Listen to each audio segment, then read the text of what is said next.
এই পাশের বাড়ির দাদাকে দেখেছো? সকালবেলা যখন স্নান করতে যায় না, আমি লুকিয়ে লুকিয়ে দেখে নি। দাদা একটা নুনের প্যাকেট দাও তো। নুন। চোখের দিকে তাকিয়ে কথা বলা যায় না? অসভ্য কোথাকার। সরি গো দাদা, চোট লেগে গেছে। তোমার লাগেনি তো? এই এটা কি পাড়ায় নতুন ছেলে? ভালো।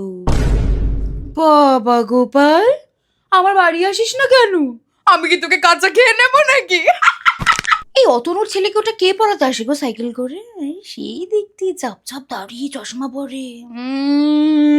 বৌদি প্রণাম। যা পাগল ছেলে, প্রণাম করছে। বাড়ি আই কোনোদিন মিষ্টি খাওয়াবো। ভারী সিলিন্ডারটা না তুলতে পারছি না, তুমি একটু হেল্প করে দেবে দাদা? একটা বিয়ে বাড়ি গেলাম, কোনো ছেলে নেই। বরটা কিন্তু আবার আমার দিকে তাকাচ্ছিল জানো।